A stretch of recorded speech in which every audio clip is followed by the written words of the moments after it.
Pendant très longtemps, l'abondance de matières premières a été considérée comme un vecteur de développement qui attire les investisseurs et stimule les exportations. Le développement économique de l'Australie, du Canada et des États-Unis au XIXe siècle s'est ainsi largement appuyé sur l'exploitation des ressources naturelles. Cette vision des choses est cependant largement remise en cause aujourd'hui. Des études récentes tendent à montrer que l'exploitation des richesses naturelles fragilise le tissu économique, détériore la qualité des institutions et la cohésion sociale. Un exemple historique célèbre est celui du déclin du royaume de Castille au XVIe siècle. En 1492, la très catholique Isabelle de Castille finance l'expédition de Christophe Colomb. La découverte de l'Amérique fait rentrer l'Espagne dans le Siglo de Oro, le siècle de l'or.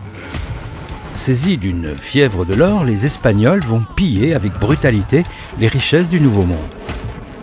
En moins d'un siècle, en Espagne, la forte augmentation de l'or en circulation va décourager l'investissement dans les activités traditionnelles, générer une inflation sans précédent et entraîner une aggravation de la pauvreté. Pour paraphraser un roman de Blaise Cendrars, l'Espagne était le pays le plus riche du monde et l'or la ruinait. Ce phénomène paradoxal où abondance des ressources naturelles s'accompagne d'une montée de la pauvreté et de la précarité a été observé régulièrement au cours du temps et s'observe encore aujourd'hui dans de nombreux pays en développement. On parle de malédiction des ressources naturelles. Une malédiction qui peut s'expliquer par le jeu de deux effets. Le premier est d'ordre économique. Il est connu sous le nom de syndrome hollandais, en référence aux difficultés rencontrées par les Pays-Bas dans les années 50-60. Dans cette période, les revenus commerciaux des Pays-Bas augmentent considérablement suite à la découverte d'importants gisements de gaz offshore.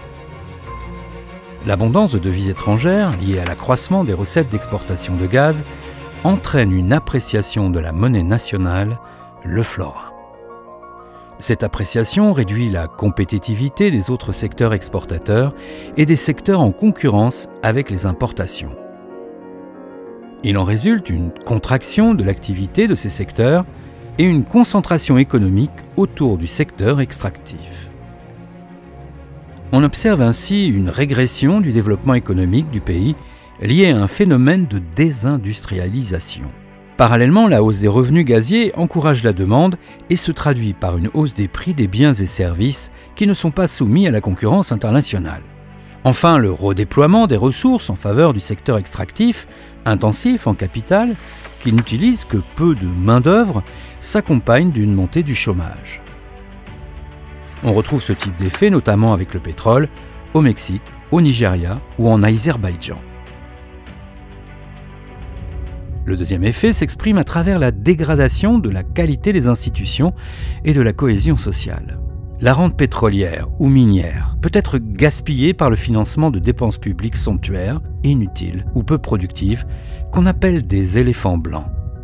Pire, elle peut être détournée par les décideurs dans un objectif d'enrichissement personnel ou pour récompenser les groupes qui les soutiennent. Il n'est pas rare que seul un petit groupe profite de la manne liée à l'exploitation des ressources, tandis qu'une grande partie de la population n'en subisse que les effets négatifs, à travers la hausse du coût de la vie ou la pollution. Certaines études mettent en évidence une corrélation entre abondance de ressources naturelles et émergence de régimes autocratiques. Les ressources naturelles alimentent également les guerres civiles et les conflits armés et sont un facteur d'instabilité politique, en particulier dans les pays marqués par une fragmentation ethno-linguistique. On pourrait s'attendre à ce que les populations soient d'autant moins impactées par ces phénomènes que le mode d'exploitation est artisanal. Des études montrent en effet que l'exploitation minière profite d'autant plus aux populations vivant à proximité des mines que ces dernières sont peu industrielles. L'exploitation artisanale, intensive en travail, pouvant être un complément de revenus dans des régions agricoles pauvres des pays en voie de développement. Malheureusement, c'est aussi dans les mines artisanales que l'on a recours au travail des enfants et que les non-respects des droits de l'homme sont nombreux. Pour une rémunération extrêmement faible mais nécessaire à la subsistance de leur famille, les enfants travaillent dans des conditions physiquement et psychologiquement dangereuses. Des conditions qui n'ont rien à envier aux jeunes ouvriers des pays industrialisés du XIXe siècle.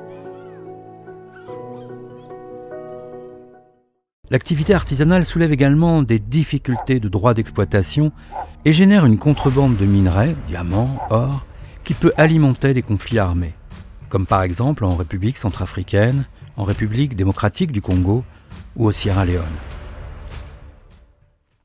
Depuis quelques années, un certain nombre d'initiatives, par exemple en Norvège et plus récemment au Botswana, cherchent à conjurer cette malédiction en canalisant les revenus des activités extractives vers le financement du développement. Parmi ces initiatives, citons une plus grande transparence des revenus reçus, des règles budgétaires plus strictes, un régime fiscal adapté, la création de fonds souverains et diverses initiatives internationales comme l'initiative pour la transparence des industries extractives, le processus de Kimberley pour interdire la commercialisation des diamants de sang ou le Standard Gold Free Conflict.